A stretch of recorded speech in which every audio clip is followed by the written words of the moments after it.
हिमालको काखमा बसेको यो ठाउँ पहिलो नजरमै स्वर्ग जस्तो लाग्छ। शान्ति छ, सुन्दरता छ, प्रकृतिको अनुपम आशीर्वाद छ।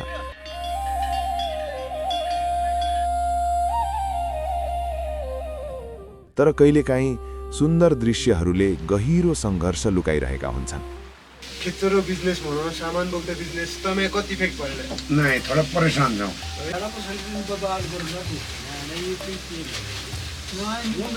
गाडी रोड पुग्नु त पराए जाओस्। हाम्रो ब्यास गाउँपालिकामा पैदल हिँड्ने बाटो नभएको देशको मान्छे हामी नेपाली। अझै पनि हामी नेपाली टोपी लगाएर गर्व गरेर हामी नेपालीका छोरा हौँ भन्छौँ। कश्मीरको सुईदेखि कश्मीरको केसरसम्म इन्टरनेसनल मार्केटमा जे सामान पाउँछ चाइनामा बेचिन्छ। तर हाम्रो त बाटो पनि छैन, हामीसँग उत्पादन पनि छैन। गाली खाइन्छ यार, कति बसिन्छ, हेपाए खाइन्छ। साले नेपाली भन्दाखेरि त्यसै बेला खुकुरी भए काटिदिने रहर पनि आउँछ। उनीहरू आफै भन्छ आपके साथ त हमारा चेली बेटी रोटीका सम्बन्ध भन्छ। तर व्यवहार त गर्दैन नि त, ठिक छैन। किनभने बिजौ भएको छ नि त। चेन्जी जसो विद्यार्थीहरूले देशलाई थर्काउनु पर्ने, सिंहदरबार जलाउनु पर्ने अवस्था नआउनु पर्ने यार। कहिलेकाहीँ यात्रा गन्तव्यका लागि मात्र हुँदैन। यात्रा सुरु हुन्छ एउटा प्रश्नबाट, हामी कहाँ जाँदैछौँ? आज हामी 3 जना साथीहरू यो साधारण देखिने लोकल जीपमा एउटा असाधारण यात्रातर्फ अघि बढिरहेका छौँ। गन्तव्य नेपालको सबैभन्दा टाढा र रहस्यमय बस्तीहरू छाङ्ग्रु र तिनकर। तर विडम्बना हेर्नुस्, नेपालको गाउँ पुग्न हामी भारतको सडक प्रयोग गर्दैछौँ। यो यात्रा केवल दृश्यहरू कैद गर्नका लागि होइन, यो यात्रा हो भूगोल, सङ्घर्ष, सुन्दरता र सीमावर्ती जीवन बुझ्नका लागि।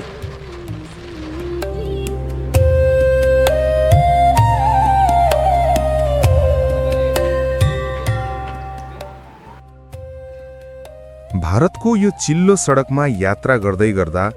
सामु उभिएका छन् नेपालको गौरवशाली हिमालहरू। मनमा गर्व छ, तर कतै एउटा सानो चिमोट पनि। भूगोल एउटै, तर सुविधा फरक। हामी अन्ततः पुगेका थियौं सीतापुल। त्यसभन्दा अगाडि थिए कालापानी, लिपुलेक र लिम्पियाथुरा। तर हामीलाई अनुमति थियो यतिसम्म मात्र। काठको पुल पार गर्दा सीमाको संवेदनशीलता स्पष्ट महसुस भइरहेको थियो। भारतीय सुरक्षाकर्मीहरूले हाम्रो पास र झोला जाँच गरे। सबै प्रक्रिया व्यवस्थित थियो। त्यसपछि हामी आफ्नै नेपाली भूमिमा प्रवेश गर्यौं। यता सानो टिनको छानामुनि 2 जना एपीएफका जवान ड्युटीमा थिए। हामी पुगेको बेला उहाँहरूको ड्युटी सकिँदै थियो, तर उहाँहरूले केही परसम्म हामीसँगै हिँडेर छाङ्ग्रुतर्फको जाने बाटो देखाइदिनुभयो। सीमा एउटै थियो, तर अनुभव फरक। हामी ठिक अँध्यारो पर्नै लाग्दा छाङ्ग्रु पुगेका थियौँ। दिनभरको यात्रापछि त्यो शान्त गाउँले हामीलाई थकाइभन्दा बढी सान्त्वना दिएको थियो। हामी नारायण बोहरा दाईको होमस्टेमा बसेका थियौँ। साधारण तर आत्मीय स्वागत। खाना खाइसकेपछि केही बेर हामी नारायण दाईसँग त्यो ठाउँको इतिहास, त्यहाँको जीवनशैली र सीमावर्ती यथार्थबारे कुरा गर्दै बसेका थियौँ। अहिले चाहिँ हामी ठ्याक्क आधी घन्टा अगाडि जति हामी यहाँ छाङ्ग्रु पुग्यौँ। छाङ्ग्रुको हाइट चाहिँ कति हेर्दै 3200 मिटर जति छ। यो चाहिँ ठिक्क महाकाली नदीको किनारको अलि टपमा छ, अलि माथि छ हाइटमा। अनि अब भोलि 300 मिटर जति हाइट छ अरे महाकालीदेखि चाहिँ यो गाउँको। यहाँबाट हेऱ्यो भने चाहिँ तल महाकाली देखिन्छ। अनि अब भोलि चाहिँ हामी यहाँबाट तिनकर जाने प्लान बनिरहेछ। तिनकर पनि यहाँदेखि तपाईँको 6 घन्टा जतिको बाटो छ अरे। अनि तिनकरको हाइट चाहिँ 3700 मिटर्स। त्यसपछि चाहिँ हामी 1-2 दिन बस्छौँ होला यहाँ, गाउँ एक्सप्लोर गर्छौँ अलि। अनि त्यही हो, हाम्रो दाइ हुनुहुन्छ यहाँ। अनि तपाईँको यो गाउँमा चाहिँ खास मेन गरी टुरिस्टहरू चाहिँ आउने के भन्छ रिजन चाहिँ के हुनसक्छ दाइ? एउटा कुरा भन्न म के चाह्यो भने, किनभने यहाँ टुरिस्टको लागि धेरै राम्रो ठाउँ हो। हजुर। किनभने यो दार्चुलाभन्दा ठुलो फाँट हो यो चाहिँ सदरमुकाम हुनुपर्ने यहाँ हो दार्चुला चाहिँ होइन कि खासै भन्नुपर्दा मैले किनभने यहाँ महाकालीको सङ्गम पनि हो दुईवटा त्यो भने तिङ्गर खोला र महाकाली खोलाको सङ्गम तल उता क्या भ्याँसऋषि तपाईँहरू पुग्नु भएको थियो अलि अगाडि नै त्यहाँ अहिले भ्यूहरू पनि राम्रो छ यहाँबाट हाम्रो उता गाउँको पछाडिपट्टि भयो भने पुरा के भन्छ समतल फाँटहरू छ त्यहाँबाट नम्पा देख्न सकिन्छ तलतिर गयो भने ठ्याक्कै यहाँबाट गयो भने अपी बेस क्याम्प पनि कमसेकम 3 साढे 3 4 घन्टा लाग्छ तर त्यहाँ मान्छे छैन सुविधा छैन भनौँ अनि यहाँबाट तिङ्कर गयो भने हामीलाई त 3.5 घन्टाभन्दा बढी लाग्दैन भाइहरूलाई चाहिँ 5 घन्टा पक्कै नै लाग्छ होला अनि यो चाहिँ रोडको एक्सेसले चाहिँ तपाईँले कतिको गाह्रो गरिरहेछ रोड नभएर अनि अब यो टुरिज्मको लागि भनौँ तपाईँहरूको डेली लाइफको कुरा भनौँ कति गाह्रो अप्ठ्यारो चाहिँ के छ दाइ तपाईँलाई रोडको लागि भन्यो भने हामीले यहाँ नेपालबाट बाटो पुग्यो भने हामीलाई समस्या छैन हामीलाई खानापिना सबै थोक पुगिहाल्छ किन भनेपछि हामीले धेरै यहाँ होइन धेरै प्राथमिकतामा दिएको हाम्रो यो ठाउँ हो यसभन्दा अगाडि 0 नम्बर पिलर हुन्छ उता यहाँ 1 नम्बर पिलर त्यो कालापानी हुन्छ नि इन्डियनहरूले त्यसलाई 0 नम्बर पिलर भन्छन् यसलाई 1 नम्बर पिलर भन्छन् अनि खासै भन्यो भने यहाँ धेरै उयो छ काम गर्न अवसरहरू धेरै पाइन सकिन्छ किनभने यहाँ धेरै बोट बिरुवा छ जडीबुटी छ प्राकृतिक सौन्दर्यता छ धेरै तब भोलि गएर हेर्नुहोस् अनि त्यहाँबाट भ्यू हेर्नुहोस् तपाईँलाई थाहा भइहाल्छ भोलि नै ल गाइज अब भोलि हामीहरू चाहिँ यहाँबाट चाहिँ बिहान 8-9 बजीतिर जान्छौँ तिङ्कर पुग्छौँ अनि त्यहाँबाट चाहिँ सकेसम्म चाहिँ बेलुका फिर्ता हुने कोसिस गर्छौँ अनि भोलि पनि यहीँ बसिन्छ हामीहरू तिङ्करमा चाहिँ अहिले अब हाइट पनि बढी छ यहाँभन्दा 37 माइनसमै पुग्छ अरे टेम्परेचर चाहिँ राति चाहिँ माइनसमा पुग्छ अरे टेम्परेचर अनि त्यहाँ होमस्टेको पनि त्यस्तो खासै सुविधा छैन अरे हामीहरू अनि भोलि बेलुका यहीँ आयौँ भने चाहिँ यहाँ अनि दोस्रो दिन चाहिँ यहाँको गाउँ एक्सप्लोर गर्छौँ उता पुरै फाँट छ अरे यहाँभन्दा अलि उता गाउँ नजिक 7-8वटा फाँट छ अरे तल त्यो नदीको छेउमा पनि छ है दाइ गागामा पनि फाँट छ त्यहाँ पनि अनि यता कौवातिर गयो भने कौवा पनि धेरै ठुलो ठाउँ है सानो ठाउँ अनि एक्सप्लोर गर्ने ठाउँहरू पनि टन्नै छ अरे यहाँ अब भोलि चाहिँ हामी एकदम प्रिपेयर भएर चाहिँ गर्छौँ अहिलेको लागि चाहिँ अब यति नै है त हामी बिहानै उठेका थियौँ गाउँभन्दा अलि माथि रहेको गुम्बासम्म जाँदा चिसो हावा र बिहानको शान्त वातावरणले पुरै थकान बिर्साइदिएको थियो त्यहाँबाट हेर्दा छाङ्ग्रु पुरै आँखा अगाडि फैलिएको थियो हिनालको काखमा बसेको त्यो बस्ती बिहानको सुनौलो घामले चम्किरहेको थियो यहाँ घाम चाँडै लाग्दो रहेछ र घामसँगै गाउँ पनि बिस्तारै जाग्दो रहेछ त्यसपछि हामी तल गाउँ झर्यौँ र केही बेर गाउँ डुल्यौँ प्राय हरेक घरको बारीमा स्याउ खलेका थिए राता रसिला हेर्दै खान मन लाग्ने गाउँ घुम्दै गर्दा मनमा बारम्बार एउटै भावना आयो यति सुन्दर ठाउँ यति शान्त वातावरण यो गाउँले धेरै ठूलो सम्भावना बोकेको छ गाउँ घुम्दै गर्दा हामीले केही बच्चाहरू खेलिरहेको देख्यौं उहाँहरूको हाँसो त्यो शान्त गाउँमा झनै जीवन थपिरहेको थियो हामी पनि केही बेर उहाँहरूसँगै रमायौं तस्बिर खिच्यौं र सानो बाल्यकालको खुसी बाड्यौं त्यो दुर्गम ठाउँमा पनि उहाँहरूको सपना शहरभन्दा सानो थिएन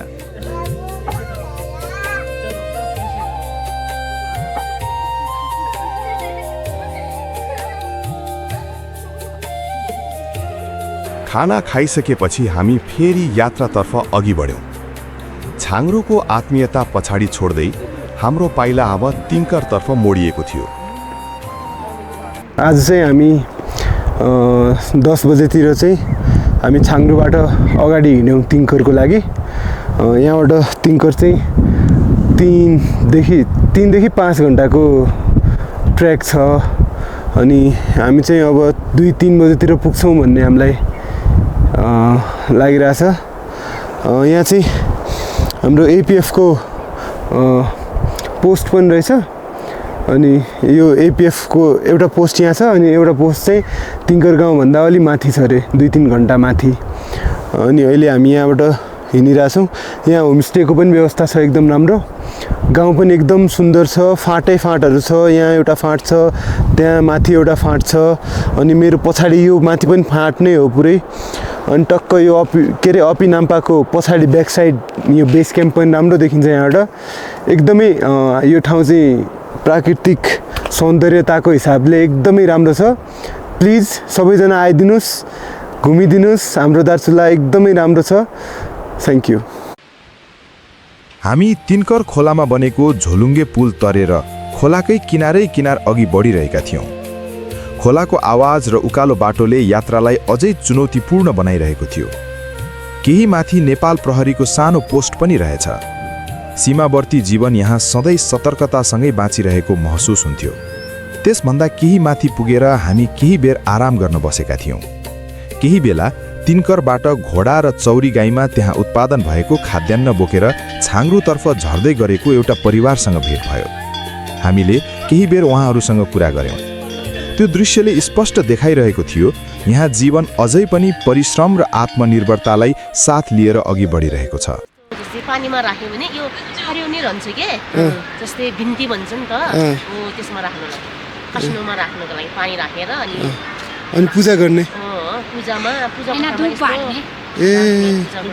यो सुकेपछि त्यो हुन्छ कि धुप हुन्छ कोइलामा जलायो भने त्यसको खुसबु सल्ला भनेपछि यस्तो हो यो धुप हो यो चाहिँ महाकाली नदी हो यो नदी हैन तिनकर खोला हो यो चाहिँ आएर अगाडि सानो थियो पहिरो आएर एकदम ठुलो त्यो भइसक्यो यो खोलाको नाम चाहिँ के हो तिनकर खोला तिनकर हो तिम्रो होला हेलो पाइ के सक्यो नीति गुन्दा तिनकर खोलालाई त्यहाँको स्थानीय भाषामा निटिगुन्धा भनेर चिनिदो रहेछ हामी निटिगुन्धाकै किनारै किनार विभिन्न प्रकारका रुखहरू हेर्दै अघि बढिरहेका थियौँ कहीँ घना हरियाली कहीँ खुला ढुङ्गा माटोका बाटाहरू खोलाको निरन्तर बग्ने आवाज हाम्रो यात्राको साथी जस्तै बनिरहेको थियो खोलाबाट आउने चिसो हावा र वरिपरिको शान्त वातावरणले ट्रेकलाई अझै आनन्ददायी बनाइरहेको थियो त्यो शान्त यात्रामा मानव शहरको कोलाहलभन्दा धेरै टाढा प्रकृतिसँगको नजिकपन स्पष्ट महसुस भइरहेको थियो केही बेर दृश्य निहालेर हामी आराम गर्न बसेका थियौँ त्यही हामीले तिनकरबाट ल्याएका रसिला स्याउ खायौँ प्रकृतिको बीचमा बसेर त्यो स्याउको स्वाद झनै मिठो लागिरहेको थियो केही क्षण प्रकृतिलाई निहाल्दै हावाको सुस्केरा सुन्दै फेरि हामी यात्रातर्फ अघि बढ्यौँ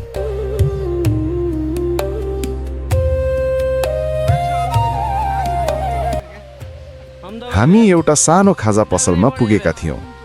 त्यो पसल 2037 सालदेखि एकजना बुबाले सञ्चालन गर्दै आउनुभएको रहेछ त्यो सानो पसल त्यहाँको इतिहास जस्तै लागिरहेको थियो अगाडिबाटै खोल्या बे पसलले कति सालमा खोल्या 37 सालमा एकदम 37 साल भने बहुत त हामी खाजा खान बस्यौँ त्यही दुईजना दाइहरू भेटिनु भयो घोडा र खच्चरमा सामान बोक्ने काम गर्ने हजुर खेचर कति थियो पहिला पहिला त 20 थियो अहिले अब 7 छन् जो मलाई तर बादल फट्या यहाँ मथि भयो कि नाइ तिनकरा गोल्ला खोला यसलाई हजुर जलाबे यसलाई खोला हालो चिटी खोलो तलाई उही खोलामा तपाईँ धेरै ऊ खै खोलापट्टि हो यो मैले भुट्यो जगडाइ फुट्या हो है तपाईँ चाहिँ सुन्नु मलाई विश्व भएछ कि यही यहाँबाट फुट्या भएछ यहाँबाट केही बेर कुराकानी भयो उहाँहरूले यसपालि वर्षाको बेला बादल फुटेर तिनकर खोलामा ठूलो बाढी आएको र त्यही बाढीले त्यहाँ रहेको एउटै सानो हाइड्रो पावरमा समेत क्षति पुर्याएको कथा सुनाउनुभयो अंकल अहिले तमले यो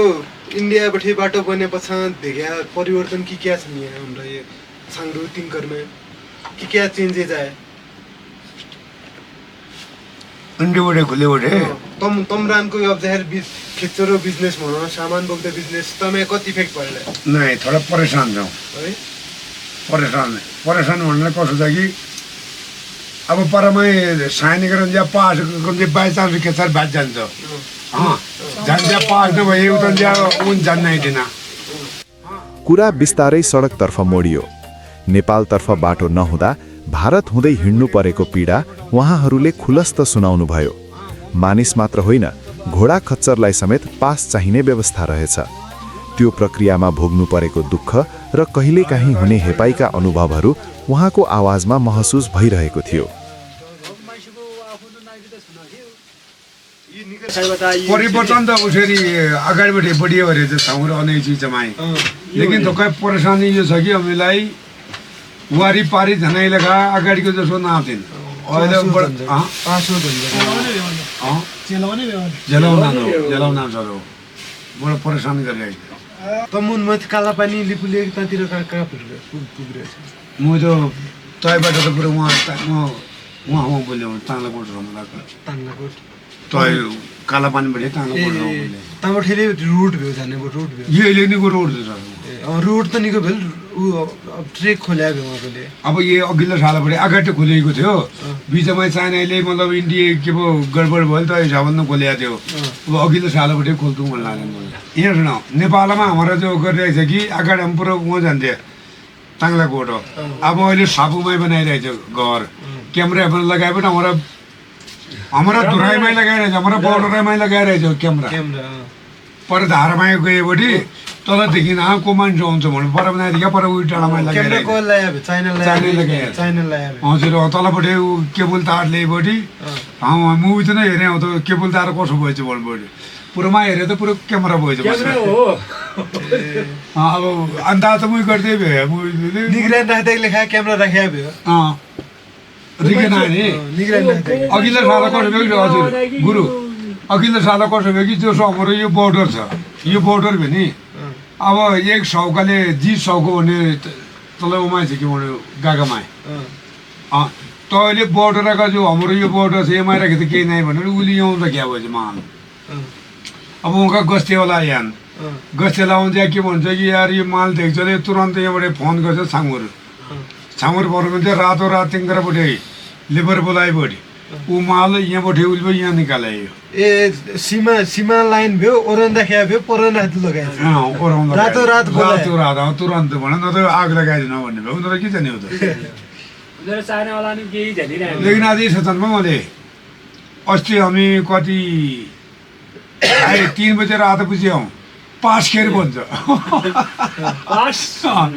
पास खेर मैले के पास खेर मैले कोही पास दा धेरै मैले सिगरेट बनाएँ सिगरेट खेर यहाँ सिगरेट माग्यो खेरबाट चाहिँ न पतलो सिगरेट दियो तमले जान्न टिपेट बोल्छ जान्न न खालि उसले जो हो भन्यो उसले पास खेरबाट चाहिँ सिगरेट खेर त भन्ने भनेको त्यो कुरा उता चाहिँ पतलो सिगरेट दियो बढियो खाया खेचर खोज्नु लाग्यो आज मान्छे निकाल्छ न ताका तलाई पछि इन्डियादेखि चाइना ठिक छैन इन्डिया इन आर्मी पर उतातिर पहाड आर्मी साउदीका पर के भन्नु मद्रासा छन् कोही कहीँ छन् बडा निचोड मान्छे छन् चोडाएला छन् कुरा फेरि चीन सीमातर्फ सरेको थियो। उहाँले भन्नुभयो चीनले सीमासम्म सडक बनाइसकेको छ, निगरानीका लागि सीसीटीभी क्यामेरा समेत जडान गरिएका छन्। उहाँका अनुभवमा चीनिया सुरक्षाकर्मीहरूको व्यवहार अलि नरम हुने गरेको पनि सुनाउनुभयो। धेरै मिठामीका किस्साहरू सुनाउँदै उहाँहरूले सीमावर्ती जीवनको यथार्थ देखाइदिनुभयो।